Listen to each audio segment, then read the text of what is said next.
Olá, eu vou fazer o workshop para você, que é o Viagem ao Mundo Cervejeiro. Todo esse conteúdo que eu estou trazendo, ele vai estar ali abaixo do vídeo, na descrição do vídeo, num e-book que eu vou disponibilizar para você. Você vai entrar no link desse e-book, vai digitar o seu e-mail, vai cadastrar o e-mail e você vai conseguir baixar esse e-book. Ou seja, todas essas informações que eu estou trazendo para você aqui no workshop, no vídeo, você vai ter no e-book, tá ok? Então fica tranquilo, se você estiver acompanhando antes de imprimir ou de já ter de forma digital esse e-book, pode acompanhar tranquilo que depois você vai conseguir rever todo o conteúdo acompanhando pelo e-book, tá ok? Até mais!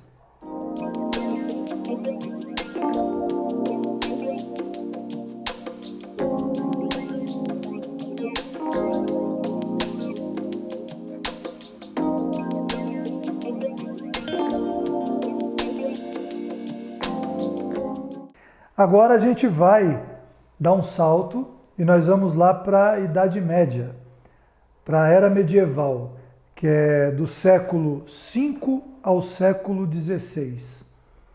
O consumo de cerveja era grande na época, especialmente no norte e nordeste. O legado do Império Romano, eles consumiam muita cerveja, então a cerveja lá era um consumo alto mesmo, né?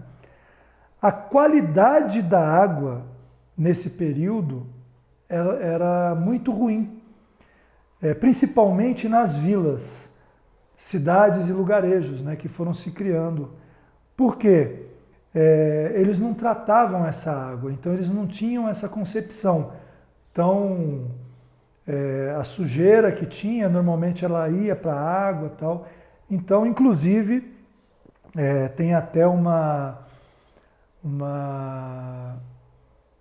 conotação assim, que é tipo uma brincadeira que a gente faz assim nos cursos que eu fiz, quando a gente teve acesso a essa informação, a gente ainda brincou e falou que a cerveja salvou a humanidade, porque na época a água ela não era confiável, então eles consumiam muita cerveja para justamente não consumir a água, porque na época a água dizimou a infecção, né? Teve uma infecção na época e dizimou boa parte da população por conta dessa contaminação da água. Então eles perceberam que quando eles bebiam a cerveja, eles não se contaminavam. Inclusive, para você ter uma ideia, essa cerveja ela é dada inclusive para crianças, para justamente proteger dessa contaminação, né? Então, o consumo da cerveja era alto por pessoa na época, tá? Por esse motivo, né? O consumo de bebidas alcoólicas, a cerveja e outras eles também bebiam, né? Eram bem elevados, né? Com isso eles conseguiam ter, com o consumo da cerveja, eles conseguiam ter uma segurança alimentar mais adequada, que eles se protegiam, né? Para se ter uma ideia, quando a gente fala de consumo de cerveja na época, né? O consumo chegava até 300 litros por pessoa ao ano, de uma média geral, né? Hoje, o Brasil, trazendo esses dados para hoje, né? O Brasil é o primeiro no mundo em consumo de cerveja por pessoa. Consumido hoje no Brasil 157 litros, né, por habitante ao ano. O segundo país é a Irlanda, com 131 litros por pessoa ao ano. E a Alemanha fica em terceiro, com 115 litros por pessoa ao ano. Então, por aí a gente tira uma média de como era consumida a cerveja naquela época medieval, né? Agora a gente vai para a Baixa Idade Média, que que vai do século XI ao XV. Os monges, eles eram os estudiosos, né? E detentores do conhecimento. Então, nos mosteiros eram feitos muitos estudos, eles tinham muitos estudos. Então, isso facilitou com que eles conseguissem registrar a evolução da história cervejeira e perpetuar isso, né? Conseguir deixar isso registrado para as gerações futuras, né? E isso foi feito. Então, isso agilizou muito o processo cervejeiro na época, né? Eles começaram a produzir as cervejas nos mosteiros e desenvolveram as receitas e conseguiram ir guardando essas receitas e mensurando essas receitas para sempre melhorando o processo cervejeiro deles, né? Os mosteiros funcionavam como hotéis para viajantes. Então, os viajantes da época, eles se hospedavam nos mosteiros porque era barato, eles tinham acesso a uma comida de qualidade, tinha segurança e tinham acesso a uma bebida de qualidade. Então, os mosteiros começaram a se tornar referências, né, de parada para esses viajantes, né, para eles estarem se hospedando nesses mosteiros, né. Nos períodos de jejum dos monges, os líquidos eles eram permitidos, né. E daí que surgiu a expressão que a cerveja é o pão líquido, que nesses mosteiros, o que eles faziam? Eles produziam, a história tem referência, que eram produzidos 3 tipos de cerveja. Uma cerveja para o dia a dia, uma cerveja para festas e comemorações e uma cerveja para o jejum. E esses barris, quando eles armazenavam essas cervejas nesses barris, eles armazenavam essas cervejas marcando 1x, que era para a cerveja do dia a dia, 2x para a cerveja de comemoração das festas e 3x para as cervejas de jejum. Por quê? A cerveja para o dia a dia era uma cerveja mais fraca. As cervejas que eram produzidas para festas, elas tinham uma dosagem alcoólica um pouquinho maior. E as de jejum, elas tinham uma dosagem bem aumentada, porque isso fazia com que eles conseguissem ficar sem estar se alimentando, né, da comida, somente com o líquido, porém o líquido que eles bebiam já ia alimentar eles, né, por conta de todas as vitaminas que a cerveja trazia. Então, por isso que a cerveja traz, né? Por isso que eles faziam essa cerveja mais forte. Eu relaciono isso, né, de uma forma bem direta, por exemplo, que pode ter um relacionamento direto com, por exemplo, uma double, uma triple e uma quadruple. Isso é uma referência bem alinhada com essa situação, eu acredito, tá? E tem dependendo do mosteiro, por exemplo, quando os monges estavam ali jejuando, tinha mosteiro que eles tinham 3 litros até 5 litros dessa cerveja mais forte, que era a cerveja de jejum, digamos assim, por dia, para ele estar se alimentando ali com aquela cerveja.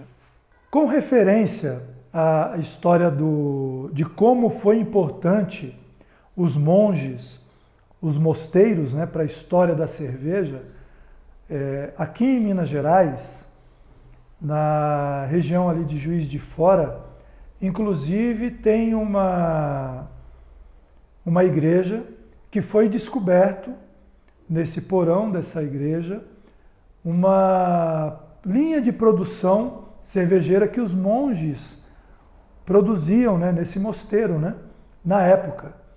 E tem um padre que uma vez ao ano, às vezes 2 vezes ao ano, ele vem até esse mosteiro para fazer essa produção cervejeira como ela era feita antigamente. Que eles descobriram os registros de como essa cerveja, como os monges faziam na antiguidade, e aí eles reproduzem essa cerveja nos dias de hoje, dessa forma, nesse mosteiro em Juiz de Fora. O aumento da importância do lúpulo.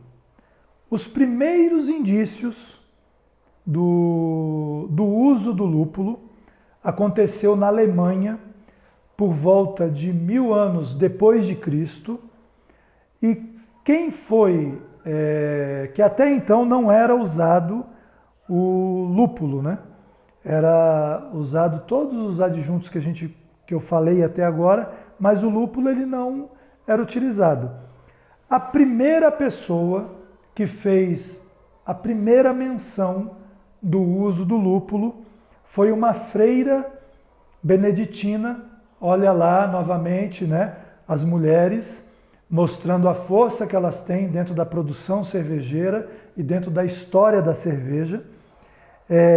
Essa freira beneditina fez essa menção da utilização do lúpulo na cerveja pela primeira vez. Esse fato aconteceu de 1089 mais ou menos a 1100. O nome da freira, Hildegard von Bingen, ela que foi a responsável pela primeira citação. O uso do lúpulo, porém, ele já acontecia há algum tempo. Ela foi a primeira a citar, tá ok? E esse fato ocorreu nas proximidades de Mainz, na Alemanha, né? Então, daí a gente começa a perceber também a grande importância que a escola alemã tem para a produção cervejeira. E não é só isso, vocês vão ver muito mais lá na frente também. A Idade Média na Alemanha. Os mosteiros mais antigos que iniciaram a produção de cerveja foram os de St. Gallen, na Suíça, e os mosteiros na Alemanha de Rheinstephan e de St. Emmeram. Esses mosteiros eles foram os primeiros ali, os que começaram essa produção na Alemanha, né? E o mosteiro de Rheinstephan é o mosteiro mais antigo em atividade. Eles têm documentos de produção cervejeira que datam 1040 depois de Cristo. Então eles têm documentos de produção cervejeira que documentam ali a produção de cerveja de 1040. A Idade Média na Bélgica veio muito forte, e ela veio retratando ali as cervejas de abadia, que são cervejas produzidas nos mosteiros, né? Mais uma vez os monges aí mostrando a importância, né? Que não são trapistas, né? As cervejas produzidas em mosteiros que não são trapistas, mas que são utilizados os métodos de fabricação similar e seguem o mesmo estilo. As cervejas trapistas, elas são cervejas que elas eram produzidas por monges e depois eles passaram a abrir esse título, né, de produção de cerveja trapista para outros locais. Então, ou eram os monges que produziam a cerveja, ou são os monges, ou eram eles que produziam as cervejas trapistas, ou essa produção estava sob a supervisão destes monges, tá? Então, trapista não é um estilo de cerveja. Quando se fala cerveja de abadia, sim, mas a trapista não. Trapista, ele é uma denominação estipulada por órgãos competentes e é um título muito restrito que foi dada para pouquíssimos mosteiros ao longo do mundo, né, de ordem trapista. E todas essas cervejas, dentro dessa produção, que é reconhecida por essa ordem, são produzidas com fermentação espontânea, ou seja, as leveduras selvagens. A Idade Média na Inglaterra. Com a invasão e a influência dos franceses na Normandia, lá na Inglaterra, inicialmente os franceses valorizavam mais o vinho que a cerveja. No século XII, as cervejas inglesas elas passaram a serem amadas, inclusive pelos aristocratas franceses que acabaram se rendendo, né, e levando as cervejas inglesas em seus barris para a França. E aí a cerveja começou a ser disseminada, a ser propagada na França também, né? E por que que os franceses se apaixonaram, né, pela cerveja inglesa, né? Tem algumas explicações, por conta da qualidade da cerveja, tudo, mas a cerveja inglesa, as cervejas inglesas, elas foram muito famosas, até hoje são, só que hoje com a tecnologia a gente consegue chegar próximo das águas, quando é para produzir uma água cervejeira, a gente consegue chegar próximo daquele modelo de água que tem. Mas na época, na Inglaterra, a água de Burton-on-Trent, que a gente fala, né, a água de Burton e tal, ela era muito respeitada no meio cervejeiro, porque a água de Burton, ela era uma água rica em sais minerais e íons que só tinha lá, naquele lugar, aquela água só dava ali, né? E essa água ela era fantástica para produzir as cervejas escuras, né? Principalmente as da linha de Stout, né? As porters. E essa cerveja de Burton, ela ficou muito famosa. Então foi justamente com essa cerveja que os franceses se apaixonaram. Ficava fácil, né, de se apaixonar, né? A era moderna, ela vai do século XVI ao XVIII. Em 1642 se inicia o uso do coque. Então, a partir de agora, a indústria começa a se movimentar em torno da cerveja, né? No meio cervejeiro, a gente faz às vezes até algumas observações, alguns comentários, que muita coisa que a gente usa hoje em casa foi criada para melhorar a produção cervejeira, né? Então isso é um fato que a gente comenta, tá? Então, principalmente refrigeração, né? Mas enfim, em 1642 se inicia o uso do coque. O coque, ele era um combustível de queima que vinha derivado do carvão. Ele começou a ser usado na secagem dos maltes, que até esse momento ele era seco sem ser torrado, né? Aí foi criado, em meados de 1700, por James Watt, a máquina de vapor. Então, quando a máquina de vapor é criada, eles começam a torrar esses maltes, né? E em meados de 1742 foi criado o termômetro. Inventaram o termômetro. A idade contemporânea, que vem do século XIX ao XX, começa sendo criado ali em 1817 o tambor torrador, por Daniel Wheeler. A refrigeração artificial foi criada em 1859 por Carl von Linde. Avanços no estudo do uso das leveduras, né, por Christian Hansen e Louis Pasteur, que veio de 1857 a mais ou menos 1883. E Pasteur, ele associa o fermento à fermentação, a levedura à fermentação da cerveja, né?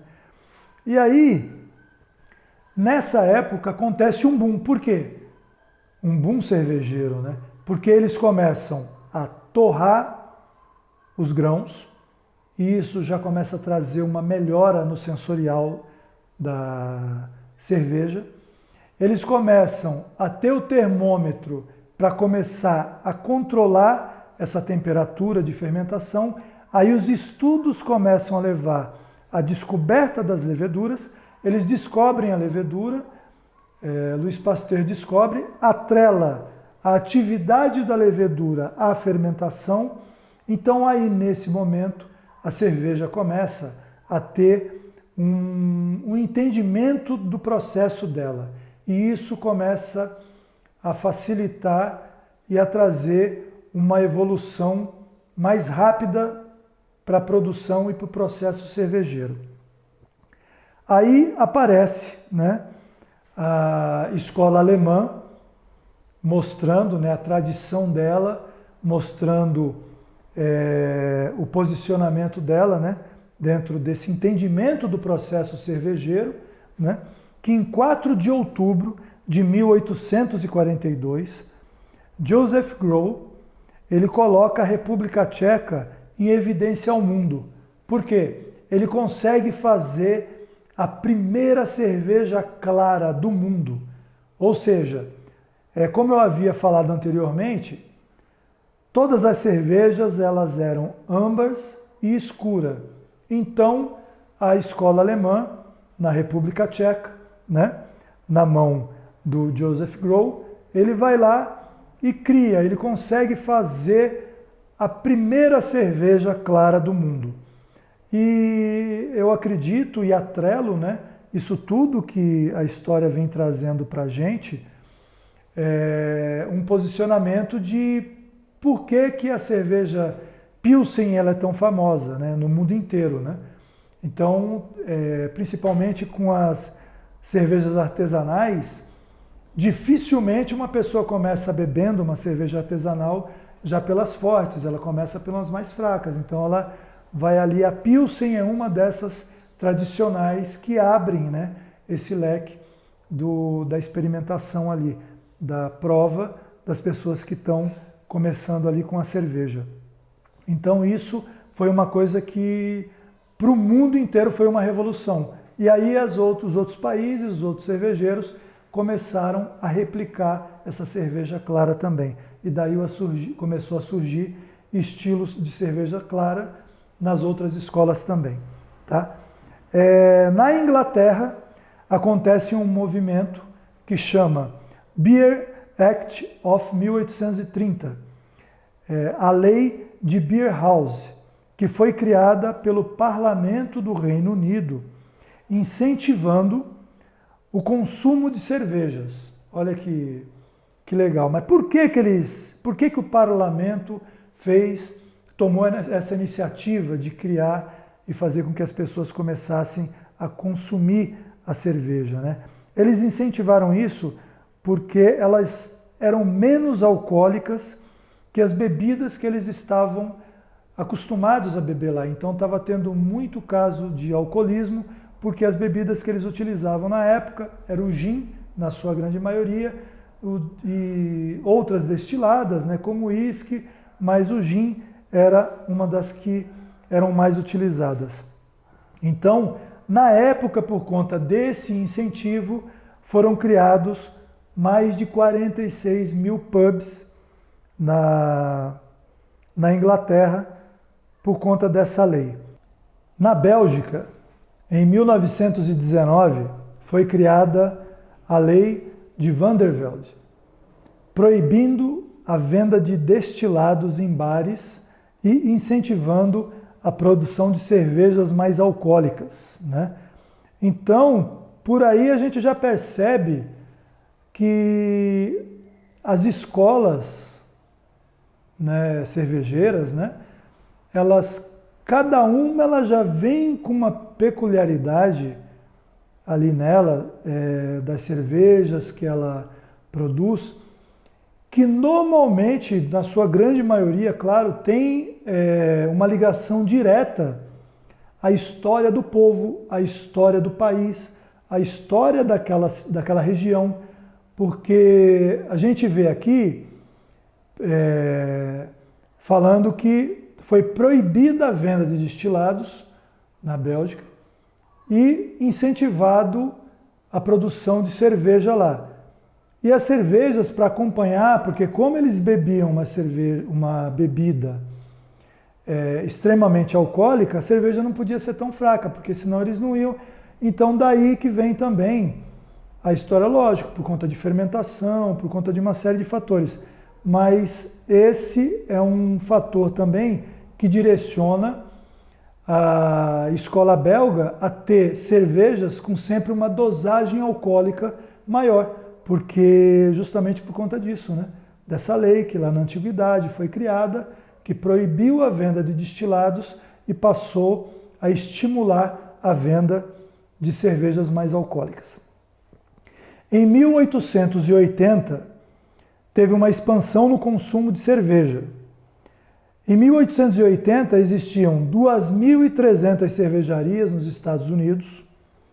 E em 1900, existiam 3.223 cervejarias na Bélgica. Só que aí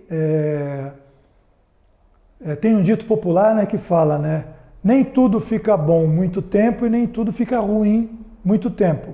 Então a gente tem que estar sempre se preparando. Nessa época de expansão, né, que veio seguido dessa época de expansão, as cervejarias, o pessoal se estabelecendo, uma cultura cervejeira muito forte, cervejas fantásticas, pessoal descobrindo, né? Todo mundo ali tranquilo, bebendo a sua cerveja da melhor qualidade. Só que aí vem a crise cervejeira mundial. Essa crise, ela começa nos Estados Unidos por conta da lei seca. Isso aconteceu em 1918 e causou, né, grande impacto no setor. Essa lei, ela é revogada em 1933. Só que o que acontece com esse tempo? De 1918 a 1933, ficou uma lacuna muito grande sem produção cervejeira. O que aconteceu? A população ela perdeu a referência de boas cervejas. Ela acaba que ela perdeu o sensorial da boa cerveja, porque ficou muito tempo sem a bebida no mercado, né? Então aquela memória gustativa, eles acabaram que ficou para trás. A Primeira e a Segunda Guerra Mundial, elas aceleraram o declínio da indústria cervejeira também, porque pensem bem, né? Pensa bem a crise que não foi. Então a Primeira e a Segunda Guerra acabou com aquele crescimento, com todo aquele crescimento que as cervejarias e o setor vinha tendo, né? Na Bélgica, em 1946, olha como diminuiu, né? Tinham 755 cervejarias. Nos Estados Unidos, em 1960, só havia restado 60 cervejarias.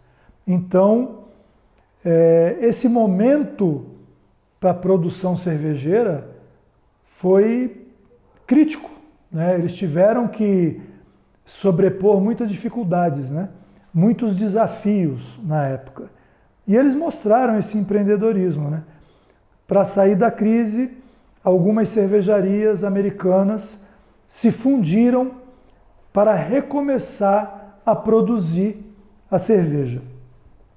Só que aí, por conta dessa falta da memória gustativa da população e olfativa, né? E como não tinha cerveja nenhuma para estar sendo oferecida, quando essas cervejarias se fundiram e voltaram a produzir, eles começaram, por conta da dificuldade, eles começaram a criar receitas que fossem mais econômicas e que eles conseguissem monetizar mais com essa cerveja, para colocar ela no mercado de uma forma mais rentável, com um custo menor. E aí foi quando surgiram as American Lagers, né? Que elas deixaram de ser puro malte, dentro da sua grande maioria, né? As American Light Lagers também, que tem referência, e as cervejarias passaram a fazer a adição dos cereais não maltados, que é o milho e o arroz, que é usado na sua grande maioria dessa produção. Olá! Se você gostou do conteúdo e quer saber mais sobre cerveja, entre em contato, faça a inscrição do seu e-mail. Se você tiver alguma dúvida, entre em contato no Instagram, @RicardoNaif.